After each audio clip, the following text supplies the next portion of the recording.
All right, I would like to welcome everybody to the, the Curriculum Committee of West Bend School Board. Today is December 19th at 4:30 p.m. and we will start with introductions. I'm Melanie Ergot, school board member. Kelly Lang is tuning in virtually for our meeting today. June Kruger, school board Yes, member. I'm here. Sorry, Kelly, I spoke over you. No worries, I was just saying I was here. Thank you. June Kruger, school board member. Quinn Trueblood, Director of Curriculum and Instruction. Erin Faust, Program Administrator for Curriculum and Instruction. Heather Isaacson, Program Administrator for Curriculum and Instruction. All right, so we will begin with the first item on our agenda, which is a summary of the survey results on the book club vetting process for fall of 2023. And I believe Ms. Trueblood, or Dr. Trueblood, will be kicking this off for us. Thank you very, there we go. Thank you very much. As anticipated, this is the first of 3 different surveys in a collection, and so what we have is a November collection, and it was taken of all the participants in the school district that was a part of this process. That included our teachers, our reading specialists, it included our program administrators, our coordinators, and our building principals. This was captured in the November window, really mostly first and second quarter books. And also, there were 3 primary focus areas. What we wanted to do was really ask for understanding and clarity. We also wanted to understand in the process the preparation and communication aspect of the process, and also ways in which we could improve.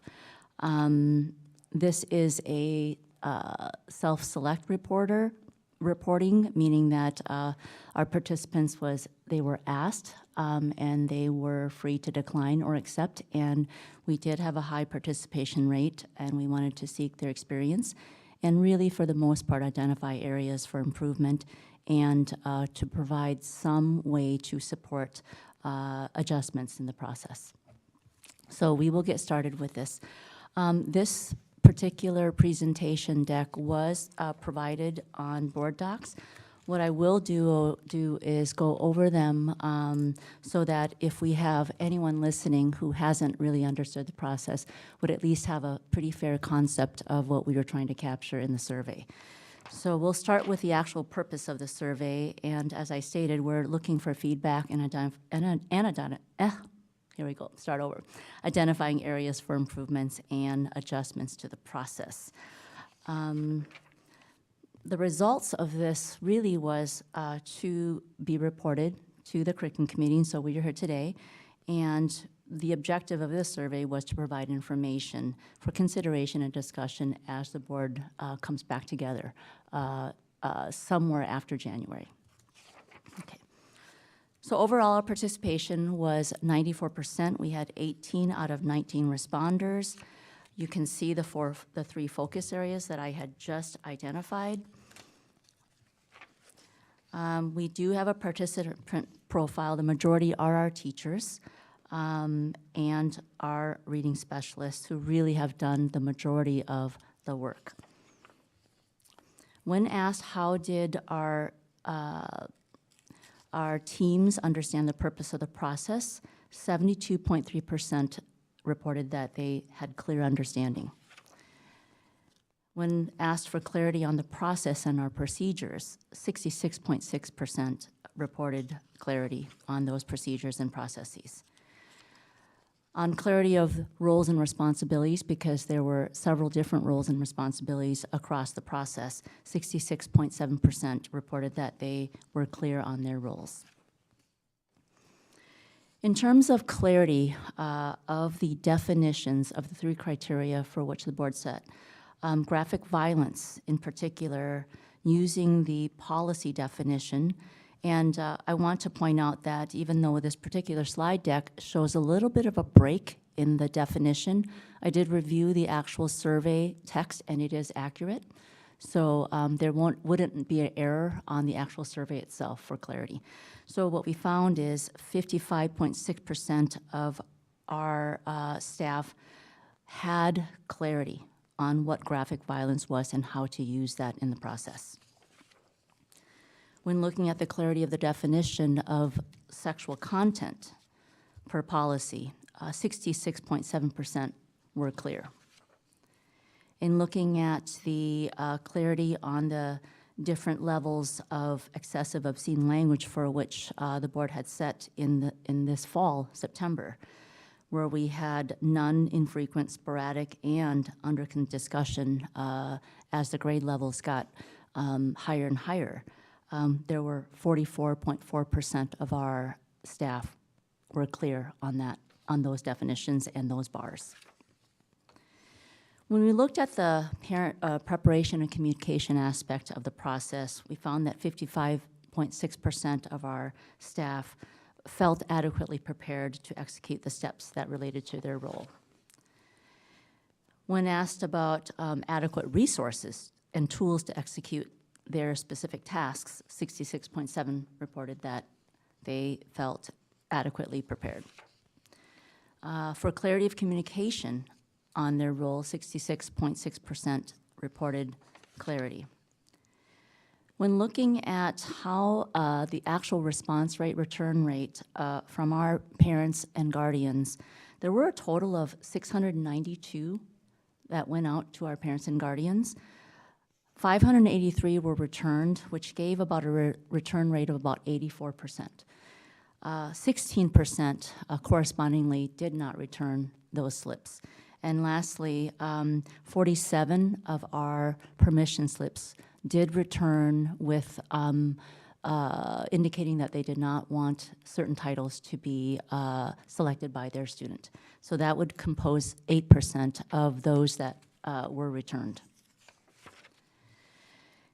And so we did have specific questions about inefficiencies in processes and procedures and bottlenecks.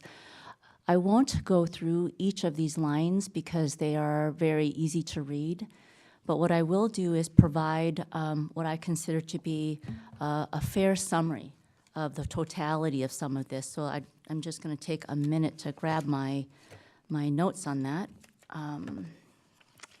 So that if you're listening, you can get the extent of some of these original statements by our staff. So the comments from the respondents really centered around the challenges of working with the stated definitions. And specifically, it was unclear what is considered profane language or obscene language, and what is considered explicit sexual content is also unclear, especially as the progression of grade levels advances. The definition of graphic violence in a text that is historically accurate with storylines does need to be more clear at each grade level. And also, titles that were not approved through the process eliminated opportunities for students to find, discover, and explore thematic connections between texts. When we look at the operational aspects of the comments, what we found that what we read was that the process presented a challenge in making reading groups around books that students really wanted, and of course loading the vetting work onto teachers really created some unique challenges within a very short amount of time. Also, generally, our respondents reported that the process was for sure time-consuming and did recommend digital permission slips to be executed. They also noted that the tight timelines made it very difficult, and that time spent on reading and responding to clarifying questions was really the bulk of the work. I would also add that the majority of our responders share that the board was receptive to feedback and ongoing conversation. They had appreciation for the communication through our literacy specialists, and that they appreciated payment for additional time spent on reading and text evidence, and that real-time changes to the permission slip were also made. So that is really a summary of the body of the original comments that were made by our staff. And let's see. Lastly, I'd like to go to slide 27. This 23, thank you, 23. So this is just one slide deck that gives all of the percentages along the different lines of questions in this survey. And I think it does point to a few things that we can highlight and tie to recommendations. So I will go to recommendations at this point. And I'd like to just read them out loud for the sake of our listeners if they're coming in. There are 9 recommendations, and I want to pause before I state them because these recommendations are early. There will be more data collected, and so these recommendations may either stay over the course and we find supporting evidence for it, or they may alter. But based on this first data collection, it is fair to say that these are 9 recommendations that are born out of the data. So we have the first one, and I think this is probably placed as the first recommendation because there's lots of evidence that we should present the recommendation to engage teachers in the development of the process. Just to come back a few months, there wasn't time for that. There wasn't time for that in September, and literally school was starting in a few days. So we really didn't have that advantage of time. And so I do think moving forward, we will have that advantage that is different than how we started moving forward. Second, it is a recommendation to revise the definitions for graphic violence, for sexual content, and excessive obscene language. A recommendation to develop guidance for graphic violence based on chronological age and developmental appropriateness. Number 4, develop guidance for addressing historically accurate storylines. Recommendation 5, develop guidance for addressing consideration for educational value. Recommendation 6, eliminate paper copy permission slips and use only electronic copy via Skyward along with the QR code. Recommendation 7, reconsider the vetting process steps. Recommendation 8, continue to meet with teams for clarification and respond to feedback. And recommendation 9, calculate the total hours of work for all employees who are dedicated to this process. And that does conclude my presentation of the survey results. I just want to thank everybody that put in all the work for this. I know that that it was a heavy load, and like you said, engaging teachers in the development of the process was just not possible with how quickly things had to be changed and implemented. So I'm definitely, I agree with these recommendations here. I think it's, and I like that, it's a new process, so obviously it's good to have some feedback to learn what to do better moving forward or what needs changing, so. Yeah. I also have one comment. I know during our working session where we went through the process and talked about what would be appropriate in the different categories for the different ages, there was a request or an acknowledgement that some examples would be helpful. And I know recommendation number 2 indicates the definitions for these categories. I would also encourage some examples, short examples, to go along with those definitions.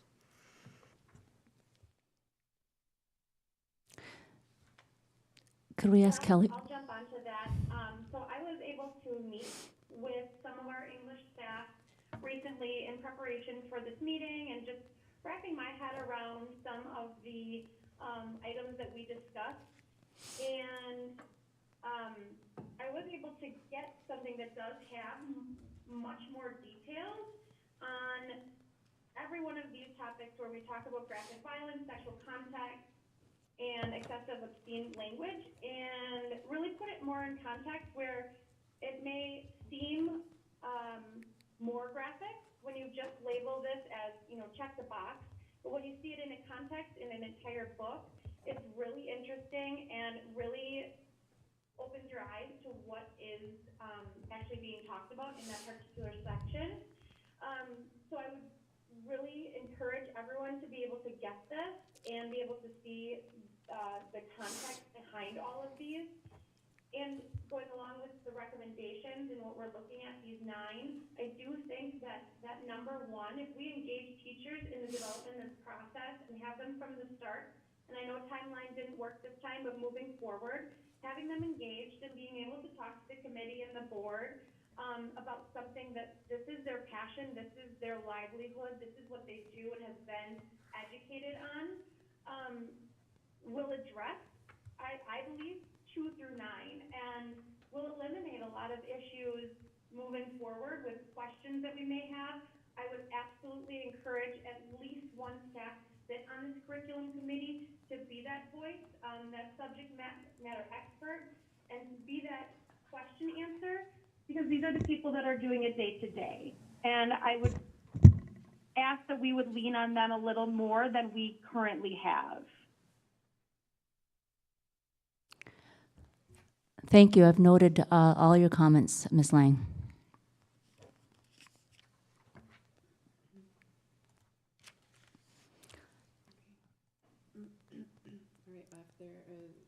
If there's no further comments on this item, we'll move on to our next discussion item, which is quarter 3 book club lists.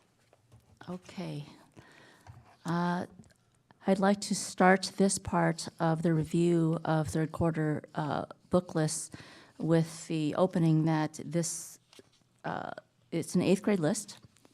Both of the lists that you're looking at today at this meeting fall within the dystopian literature genre. And our team did put together an FAQ because that might be something that people aren't as familiar with, but it does provide a lot of things that make the dystopian literature of interest to students, but also of educational value.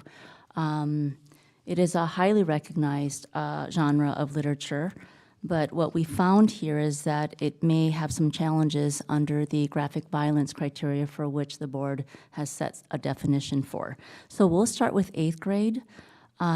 Just a little background that the 8th grade series, there are 13 of them, and the design of this particular book club is that it is a series. That means that you have a number of books within that series. And what we have found, what we provided for the committee today is that it's a departure from what we've seen before, where there are books within the series, one of them, possibly 2 of them, that do exceed the graphic violence definition. But what is more important here is to first of all, to appraise the committee of that, but also what we asked and what the teachers gave us was that there are true rationales for the educational value of these books, and some of them even have some historical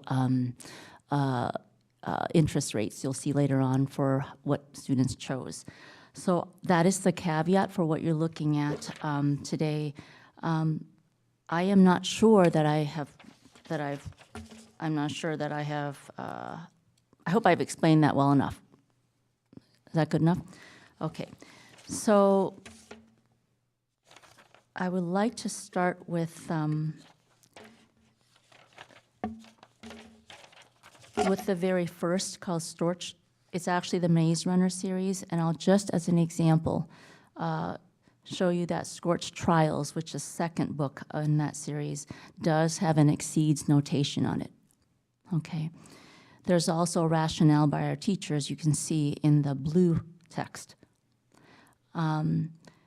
Before we really consider this, what I wanted to do is let you know that our team experienced something and it evolved, but we did have to define what was graphic and what was violent, because sometimes the text evidence fell within one definition or the other. For instance, it could be violent but not graphic, or it could be graphic but not violent. So I just wanted to ask Ms. Faust to give us a real quick example of what would be considered violent but not graphic.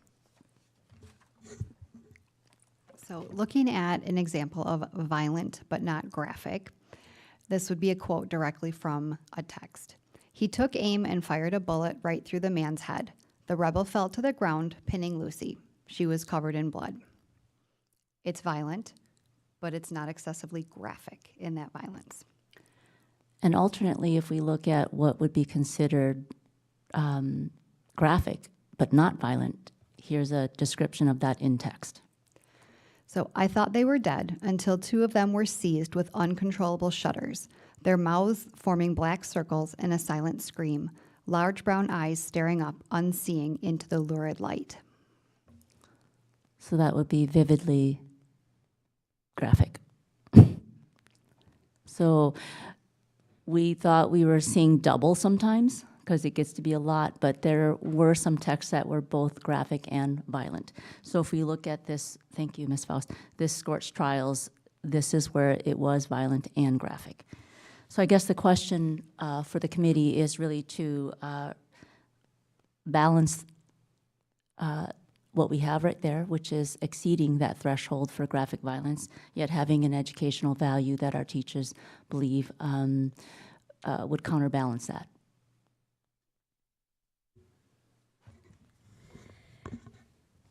I have 2 comments. One is actually a question and one is a comment. Will the rationale be included on the permission slip when sent home to parents, or is that only for bringing to the board?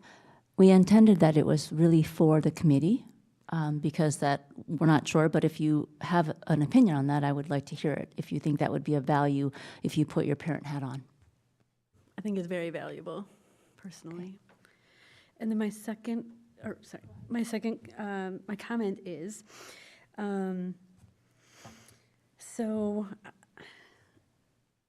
if we are transparent with parents, we indicate that there's certain books in a category that exceeds the threshold, and we're including that in the permission slip.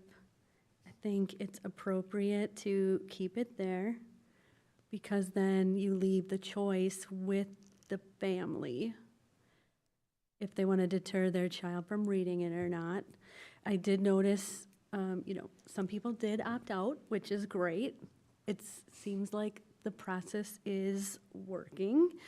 So that's my comment on that. Thank you. Yeah, I wanted to add, I do think it is appropriate to kind of give some context for parents, like you said, the part that's written in blue now, maybe not that exact wording because it's directed more towards the board, but just to give kind of some context for parents or families that may be interested in like why something would be in there with that kind of commentary under the violence category. I think because we are being very transparent with what's in the books, and it is a permission slip, and I like on this 8th grade list, there are a lot of options that don't have the graphic violence, so I think there are a lot of choices for people that would maybe not be interested in that particular book, but I think I'm okay with keeping that in there just because it's laid out on here. If someone doesn't want their kids to read it, they can choose to select that box. Thank you. Ms. Lang, did you have any comment? No, I agree with everything. I also would agree with June on including the explanation behind it. I think at a very high level, when you look at the words under exceeds, it might seem more graphic in your mind when you just read that, but when Aaron read them in context, it is very apparent that it's not as graphic as you may think with this. So I think it's really important for families to see and hear the truth behind that. Thank you. Would you wish to focus on any of the other titles here that have exceeds comments on them?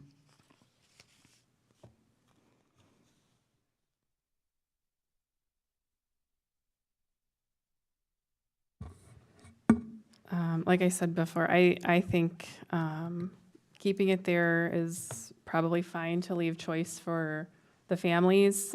It's all laid out there, so if anybody doesn't want their kids reading certain topics, there are many other options. So I'm okay with, we're being transparent and that's out there, so. Okay, thank you. So that would conclude our review of the 8th grade list. Thank you. We'll move on to the 9th grade list here. It is again in the dystopian series, all the titles. The curriculum's the curriculum committee's document is identical to the 8th grade in terms of form and function. So I will just carry over the comments that you made for this particular English 1 list also. So I will pause to take any comments from the board at this point. I do have a comment on this one. It appears that there's not any options that don't have anything in the graphic violence category. So if somebody did want to avoid that, it doesn't look like there would be a choice. Or if somebody didn't turn in a permission slip, that, you know, then they should be only having options that have NA in every category, and there doesn't appear to be any in this list. My only comment to that is that we are at a higher grade level. Now we're at the 9th grade, and so it does have, we can see the impact of that age-wise. Does anybody on our team have any comment about that too?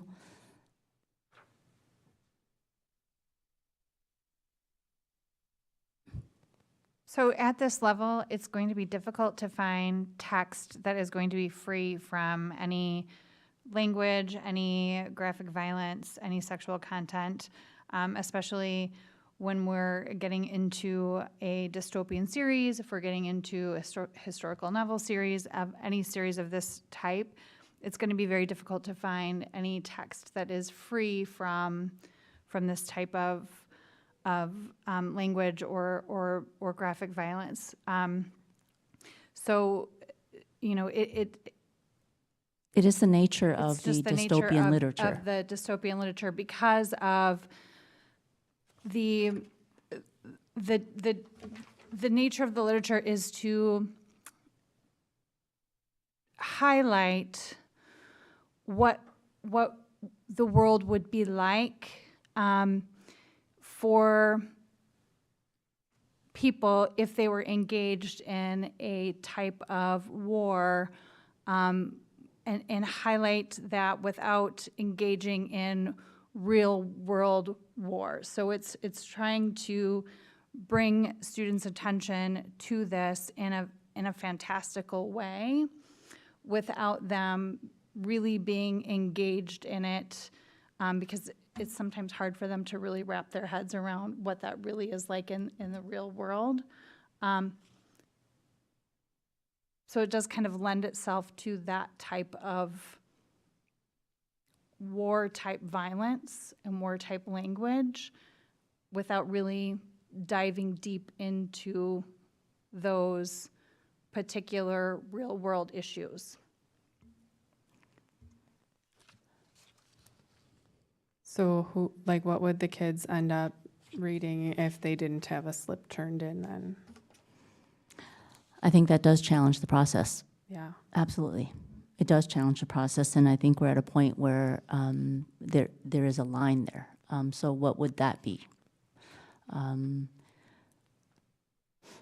mean, if these are the only choices, I would say definitely not and exceeds the limit selection, right? I think that's reasonable. But I mean, ideally, like I would like to see an option for Yeah. people that, you know, I Might I not know. exist. I'm just saying it Can might they not get exist. Pick one in from the this- 8th grade list, you know, or. Well, actually, that is a very important point that you make. Can we take one from the 8th grade list? And one of the things we discovered in our months of working on this is that it is less appropriate to have kids read an easier text than have them read at age level or higher. It is a disservice to them because they're written for a certain age band. And so the trade-off is if you go down a grade, it's not appropriate for them developmentally. But if you want to just get through the hurdle of the NAs, that's just what we have. So I professionally would not recommend going down a grade level simply because it's not developmentally and chronologically appropriate for the educational value. So I would say definitely not an exceeds category then, if somebody did not turn in their slip. I don't know. What do But I you? do go back to what does exceed mean?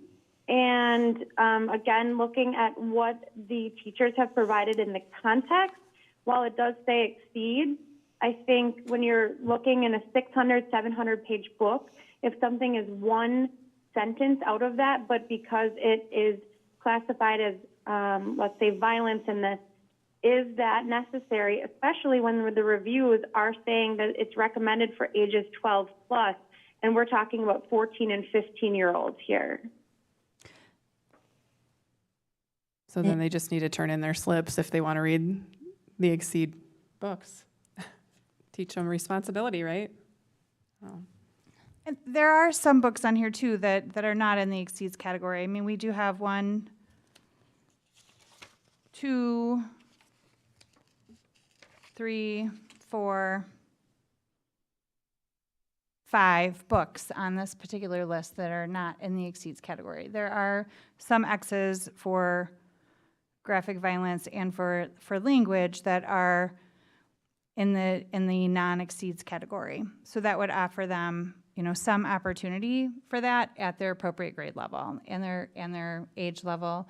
That would meet the core standard, Wisconsin state standard for their age level.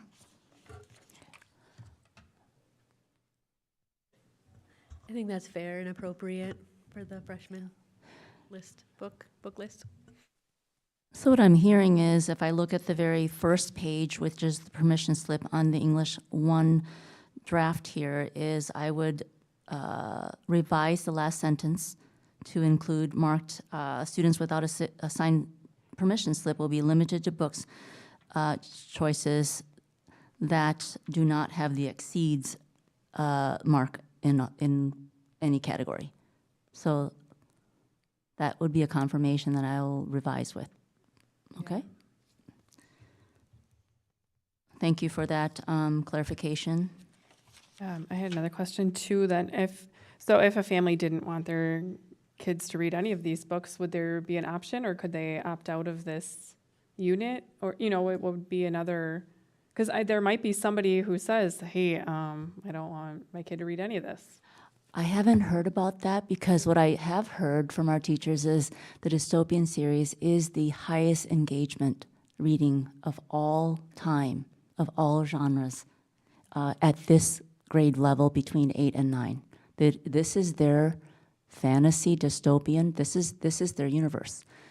And so I can't answer your question because I've never heard that before. Okay, it was just I thought, because there are some people that are maybe more conservative and don't want that. So I just was, that could be something that could come out of this. But I like that we'll also be doing a survey for families, right? So, it'll be good to get the feedback, on what they think also, because like I said, it is very transparent on what's in there. So people will know ahead of time, as long as they check their email and see their permission slip, right? What would be in there. So, yeah, that's my thoughts on that. You bring up a good point that just triggered something. When you said check your email, I think one of the recommendations was electronic through Skyward. So does that trigger an email or is it just solely in Skyward that the parent would have to go and look for? I think it's a push-out system. Okay. It pushes out to you. Yes. Can we confirm that? Yes, it will trigger a push-out email to families. And my recommendation would be not printing the full permission slip, but printing like a bookmark style QR code for students to still take home something in case their parents don't check the Skyward. Did you follow that? Okay. I think that is something that's actionable and would serve our students and our parents more than we are right now, so I'd like to just go ahead and execute that. I was just going to say, I would make that recommendation too, just because I think that there are some families who still have some access issues with email in the district, so I think that that's a good idea, just to have something that is printable as well, to have both options available.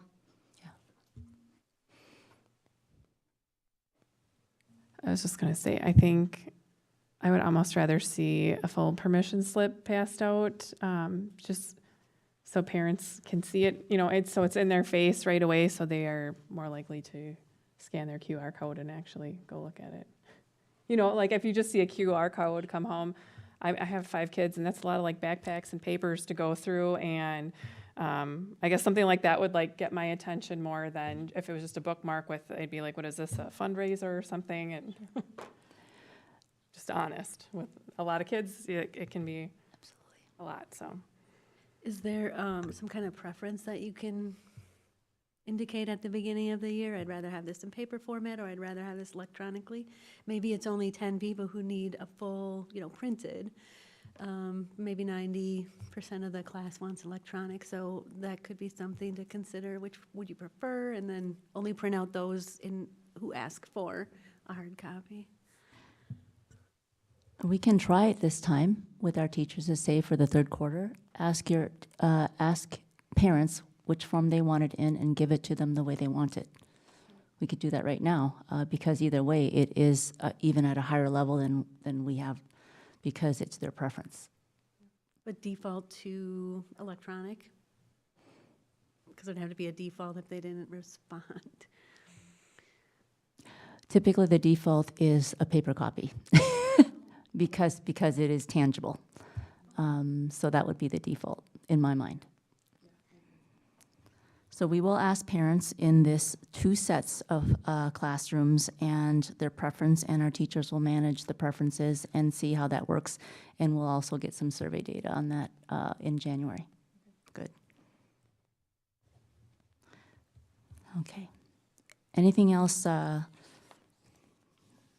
regarding the book list and any procedures related to it?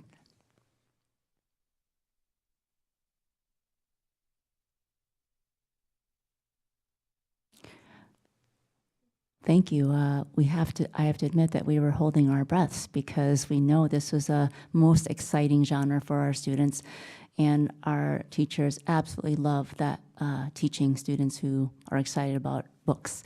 But certainly the graphic violence created a challenge, but I do believe that we are fully understanding more about how that plays into our process and advancing the discussion. Thank you. I just had one question. So is this genre pretty common across all school districts? They all have the dystopian unit? I can remember reading The Giver probably in middle school, but that. Yes, it's becoming increasingly popular. I think it started, we probably read, The Giver is very popular, but it started with 1984 was, a dystopian novel, way back when, but it is becoming increasingly more popular, and students really do flock to it. And one of the things that teachers find really important about this particular genre is that when students start a novel, it's one of those genres that they want to read the next series, and then they go on to the next series. And that's what's really exciting, is that they read across the series, and then they go on to another type of series of books.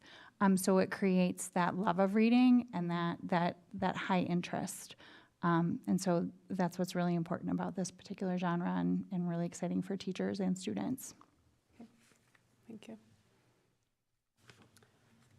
All right, does anybody have any other questions or comments? No?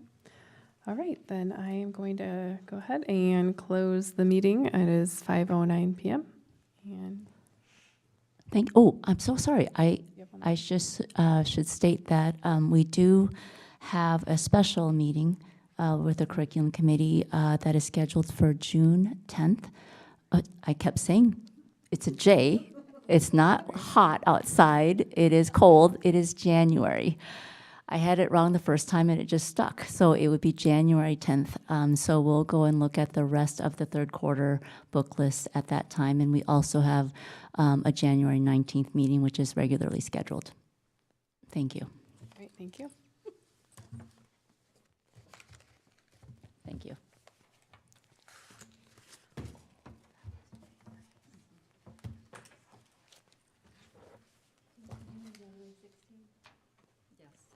Oh, I said it wrong?